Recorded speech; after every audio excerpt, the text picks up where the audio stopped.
Hello everybody, welcome back to my channel. आज हम हमारी क्लास के अंदर हम पढ़ेंगे कि what is difference between put and keep, यानी पुट और कीप के अंदर इन दोनों के बीच में क्या डिफरेंस होता है उसी के बारे में स्टडी करते हैं। बच्चों, कीप का मीनिंग भी क्या होता है रखना, पुट का मीनिंग भी क्या होता है रखना। मोस्टली इसके अंदर यदि मैं आपको डिफरेंस बताऊं तो पुट का यूज है वो टेम्परेरी होता है, यानी क्षणिक होता है, शॉर्ट समय के लिए होता है।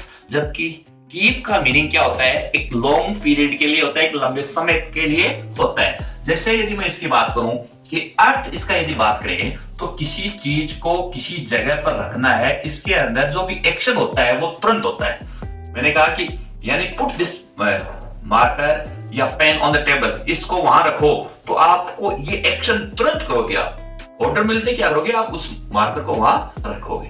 क्लियर। अब इसका यूज कब करें, जब किसी चीज को एक जगह से दूसरी जगह पर रखना जाए।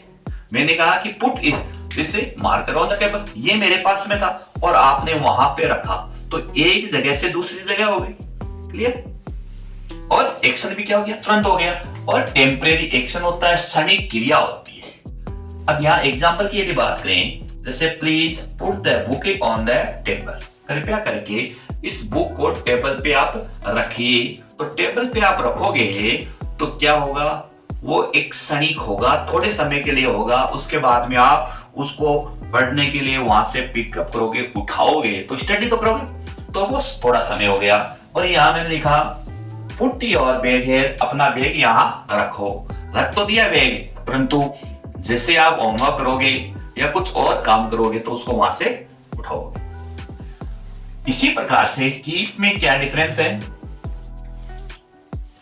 किसी चीज को लंबे समय तक रखना हो उस कंडीशन के अंदर इसका यूज होता है, लॉन्ग टाइम के लिए होता है।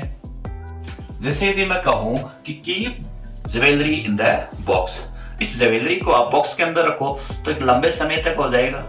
क्लियर ना।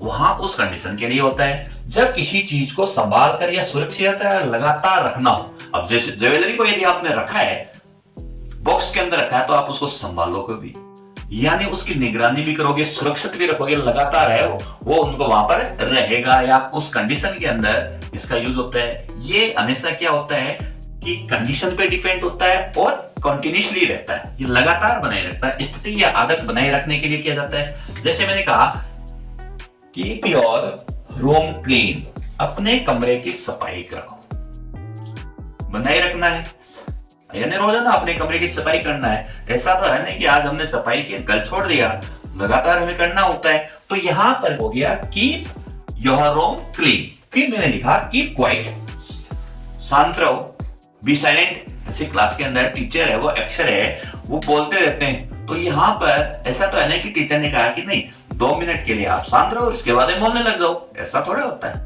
वो कहते हैं कि जब तक आप है वो लंबे समय तक है क्लास के अंदर साइलेंट रहो।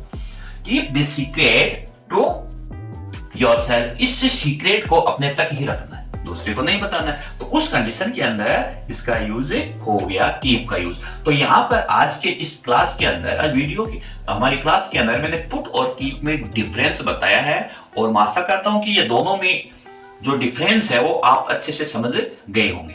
यदि आपने समझ लिया है तो बच्चों, मैं आपको ये यहां 2 एग्जाम्पल दिए हैं, आप इन एग्जाम्पल को करके बताना है, कमेंट्स के माध्यम से ये मेरे को बताना है कि यहां पर पुट आएगा या कीप आएगा। पहला sentence, the milk in the fridge blank, second see blank the phone in her bed. तो इन एग्जांपल्स को आपको कमेंट्स के माध्यम से मेरे को बताना है। Okay, thanks.